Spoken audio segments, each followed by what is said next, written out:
овој закон во скратена постапка доби зелено светло од парламентот во понеделникот, во ситуација кога владачкото мнозинство повторно не успеа да обезбеди 61 пратеник, значи именно они беа 60 луѓе и пратеничката група на Алијанса Алтернатива остана во салата да им прави кворум и во своевиден договор го протурка овој закон, значи нов предлог закон за државјанство кој што е предложен од нив, кој што до таа мера ги разлабавува условите за добивање на државјанство, што ние оправдано се сомневаме дека буквално ќе имаме ситуација каде што албанските партии во Македонија ќе може да си купуваат гласови.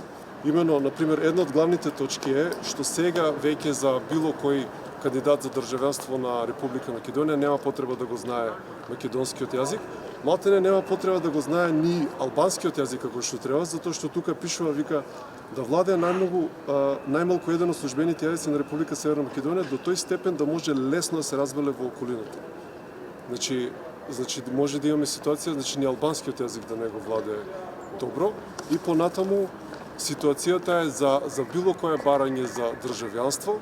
Условите се разлабавени до таа мера што само со тројца сведоци во член 26а, за кој што не е ни наведено дали се државјани на Република Македонија, со изјава од тројца сведоци, било кој жител на републиките што произлегуваат од СФРЈ може да добие државјанство. Значи нема никаква потреба од материјален доказ, туку само изјави од тројца сведоци. Или од еден сведок кој што има кој што живее од местото кој што тој бара државјанство. Ситуација кога албанските партии во Македонија на менито на нивните гласачи нудат само национал шовинизам, значи таа ситуација албанскиот гласач бара економија, бара здравство, бара образование, исто како што бара македонскиот гласач. Значи во таа ситуација кога они веќе осипуваат со гласачко тело затоа што тоа гласачко тело исто како македонците се сели, и второ осипуваат со гласачко тело затоа што тоа гласачко тело ги одбива. Албанците малтене гласаат и помалку од македонците, негде околу 40% само. Ова е еден начин они да си обезбедат номинална власт, фактички преку задолжителен партнер на било која власт, преку тие уцени кои што секојдневно ги гледаме во собранието, во догледно време. Значи може да имаме ситуација и 2000 албанци да ги поддржат политиките на албанските партии, они може да си увезат и уште 200.000 гласачи од Косово. Во самиот предлог закон за државјанство е наведено дека се прави ускладено со новиот закон за попис и затоа што иако условно пратеничката група на Алијанса и Алтернатива се опозиција, ние веќе се сомневаме дали воопшто имаме албанска опозиција во парламентот, него тие работат во договор со власта.